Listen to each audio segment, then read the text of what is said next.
Have you ever felt like life throws challenges at you when you least expect them? Someone cuts you off in traffic, a coworker takes credit for your work, or a family member says something that stings. What's your first reaction? Most of us immediately react, letting our emotions take over. But what if I told you there was a better way? A way to approach life's surprises with calm and clarity, rather than frustration and regret. This is where the wisdom of Stoic philosophy comes into play, training your mind to respond, not react. Imagine this for a moment: you're standing by a river, watching the water flow. Suddenly, a stick floats by, carried by the current. Do you jump in to grab it? Most likely, you let it pass. Now, picture your emotions as that stick. When something triggers you, it's like that stick appearing in the river. Do you need to jump in, or can you just observe it and let it float away?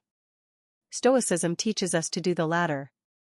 The ancient Stoics, like Marcus Aurelius, Seneca, and Epictetus, believed that while we can't control the events of life, we can control how we interpret and respond to them. They understood that our peace of mind isn't determined by what happens to us, but by how we choose to deal with it.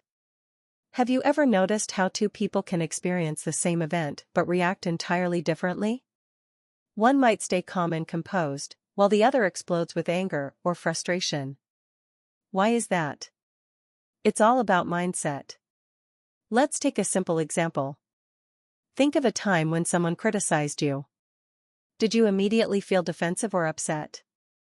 Did you lash out or withdraw? Now, consider what might have happened if you paused for a moment before responding. Could you have turned the situation into an opportunity to learn or grow? This is the power of responding instead of reacting. But how do you make this shift? The first step is awareness. Pay attention to your emotions as they arise. When something triggers you, take a moment to pause. Don't rush to speak or act. This might sound simple, but it's not easy. It takes practice. The more you observe your emotions without judgment, the more you'll realize that you don't have to act on them immediately. You have the power to choose. For instance, let's say you're stuck in traffic and someone cuts you off. Your first instinct might be to honk, yell, or feel a surge of anger. But instead of reacting, try taking a deep breath. Ask yourself, is this worth ruining my peace over? The truth is, the other driver's actions are beyond your control. What's within your control is how you respond. By choosing to let it go, you protect your mental state. Doesn't that feel empowering? Stoicism also teaches us to focus on what truly matters. Think about the last time you got upset over something minor. Maybe you spilled coffee on your shirt or misplaced your keys. In the grand scheme of things, do these moments define your life? The Stoics remind us to keep perspective. Will this issue matter a week from now? A month? A year? When you train your mind to think this way, you'll find it easier to respond calmly to life's ups and downs. Here's another technique. Visualize challenges before they happen. This practice, known as premeditatio malorum or premeditation of evils, involves imagining potential difficulties and preparing your mind for them. For example, if you have an important meeting, think about what could go wrong. Maybe someone will disagree with your ideas, or technical issues might arise. By visualizing these scenarios, you can decide in advance how you'll handle them. This doesn't mean expecting the worst.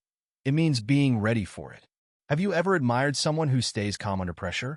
Maybe it's a leader, a friend, or a family member. What sets them apart is their ability to respond rather than react.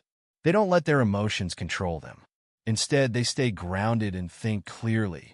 You can cultivate this trait too. It's not about suppressing your emotions, but about understanding them.